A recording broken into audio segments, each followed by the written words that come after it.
皮肤不好的人很常都会犯的一个错误，就是我没有办法戒，痛到往生，一样不是业配。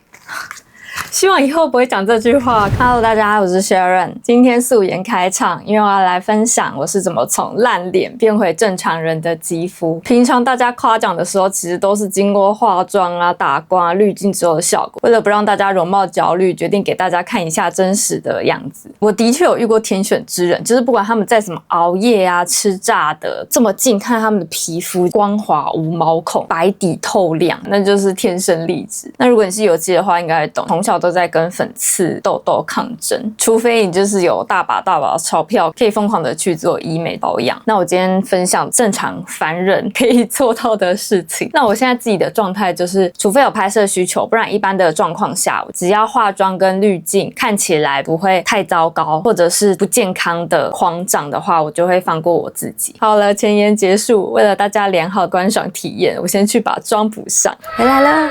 首先呢，先确认一下你是单纯的皮肤状况不好，还是你整个人都不对劲，整个身心状态都非常的糟糕呢？如果你是因为压力过大才长这些的话，你没有离开那个有毒环境是治不好的。比如如果你是因为工作的话，就可以请个假好好的休息。特休就是这时候要派上用场，而且休息不是只是躺着睡觉而已哦，是要让你完全不去想工作的事情，包含不要再回工作讯息，或者是你躺着睡觉就不要再去想说我还有什么还没有处理之类的。那每个人休息方式都不一样，比如运动啊，或者是跟朋友聚会啊。像我自己是直接一口气把特休请完，到澳洲躺在沙滩上，躺在草地上看天空，然后什么都不去想。当然有很多重要的事情，但再重要都没有健康重要啊，各位。好，如果你已经厘清完了状态，确定你只是想要治好你的皮肤的话呢，首先当然还是建议先去看皮肤科医生，不要乱擦保养品。如果你看不懂保养品上的成分，就是把你的保养品带去问医生说你能不能擦这个。之前带去的医生说，虽然这个成分不会怎么样，但你对你的皮肤也没有帮助，你想要浪费钱就去吧。还有很重要的是，你要找到适合你自己的医生。有些医生比较温和，可能看你的皮肤最近比较敏感泛红，他就会从温和的药开始，希望你回诊慢慢治疗。但有些医生可能就比较速成类的，他可能就会要你吃 A 酸啊等等的。但提醒，如果你要备孕或者是有怀孕中的话，你一定要跟医生说。比如有一些药可能会让小孩的皮肤变黄之类的，或者像 A 酸好像会要先抽血确认你的肝没问题。我自己是还没有试过吃 A 酸啦，一般医生开的药跟擦的其实就蛮有效的。加上我在治疗期间我会严格的控制饮食。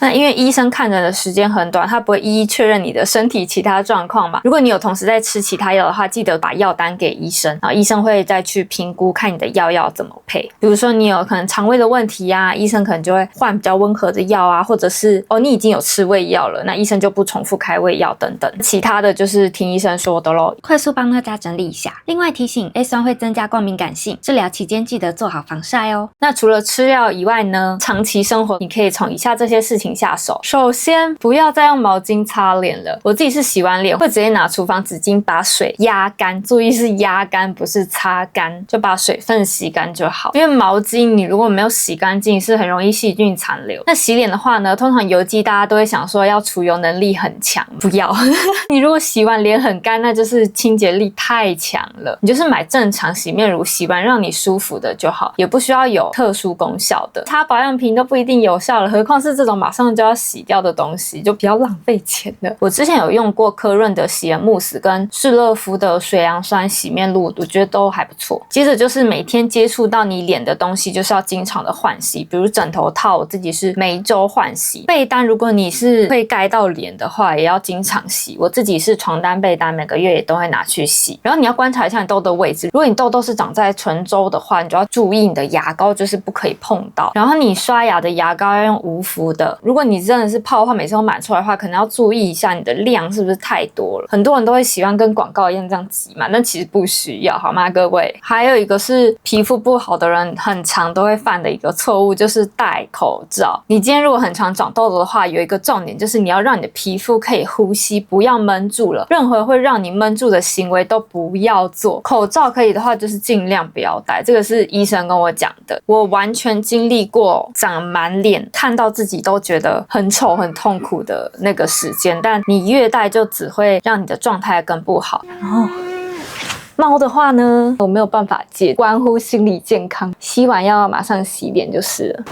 简单来说，任何碰到脸的东西都要加强清洁，包含你的手机荧幕，还有拖脸习惯的人也要戒掉，手不准摸脸。然后保养品跟化妆品也是一样，除了刚刚说的要让皮肤可以呼吸之外，越单纯越好。我们不要再保湿了，就是先把保湿2个字放在旁边，什么外油内干要保湿，你就是不要管那个，除非冬天油肌的脸都开始干了，我们可能再擦个乳液就好了，或者是雷射刚做完需要敷修复面膜。我现在的保养品目前都是用达特伊实验室系列。主要是因为我真的很不喜欢黏黏的感觉，就我脸已经够油了，我还在那边闷住。然后它的剂型吸起来的液态状的，或者是比较偏乳液的质地，擦起来都很快吸收，是我个人的喜好啦。而且不是像酒精挥发那样把自己的水分带走，它擦完就是舒服的感觉。还有一个重点是因为它的品名就等于它的成分，比如这个就是2%神经酰胺，它的 A 醇有分很多浓度，这个是我的极限，已经很浓很浓了，会痛到往生。它的官网都有说它每个成分的功效是什么，你可以自己再去看。那它最近出新产品3合1，所以我后来不需要再买这么多瓶了，你可以依照你自己的需求去配你的产品。但因为它成分单纯，所以擦起来我觉得比其他产品已经轻松很多很多了。因为它最近不知道什么很爱送东西耶，像这罐杏仁酸，还有什么防晒，很容易获得，有时候也会送一些旅行包，蛮方便的。因为它碎上面小编的风格也是我喜欢的，真诚，广告形象味都没那么浓啦。目前让我感受起来这是一间很真实的产品。那这一间唯一的缺点就是它没有水杨酸跟果酸，所以水杨酸跟果酸我就还是买宝拉甄选的。我分享的东西都是平价开价的东西，理由有一点废，是因为我不敢靠柜，就是小社恐我买东西是要考虑很久的人，但如果你靠柜试完没有马上买，我会觉得很拍谢，不是什么太特别的原因。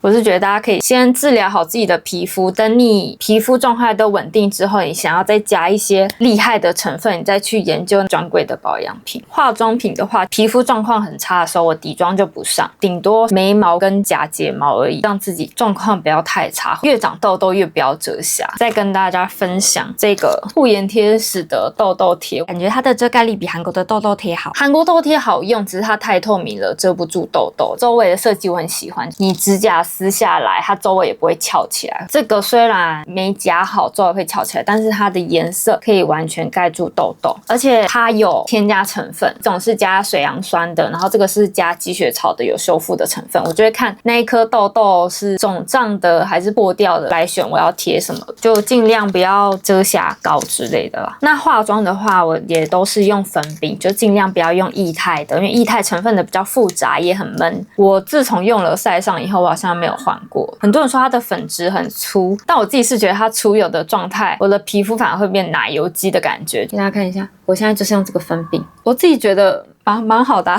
完全没有粉感耶，跟我的油溶解的蛮好的。听说现在也有人用矿物粉饼，好像对皮肤也比较友善，但我还没有用过。如果有油肌用完效果不错的话，欢迎跟我分享。人生病的时候不会大鱼大肉，皮肤失控时也一样，吸收不了复杂成分，甚至会更刺激。尽量选择成分单纯的产品。最后是分享饮食啦，大家都知道，但最难做到的，除了要吃原型食物以外，这个我们都知道。还有不吃辣的，辛香料也不能吃，比如咖喱。之前上班的时候有一段时间吃能量小姐的健康餐盒，健康，但是它有调味，很多是只有水煮，那我就自己烫一烫就好啦。当然很多人是在健身，就会觉得淀粉类不可以都有，就是饭加地瓜。但我自己不是为了健身，我只是为了健康，我就会觉得他们的配菜什么的我都蛮喜欢的，汤也是好喝的。不是每个健康餐盒都是没味道，你可以找到你喜欢的品牌。一开始吃你会没有特别的感觉，反而是你停止吃，然后吃回正常食物以后，你就突然觉得很油腻，然后身体变得很沉重，没那么轻盈，真的有差耶。另外我有去做过敏原检测，一样不是业配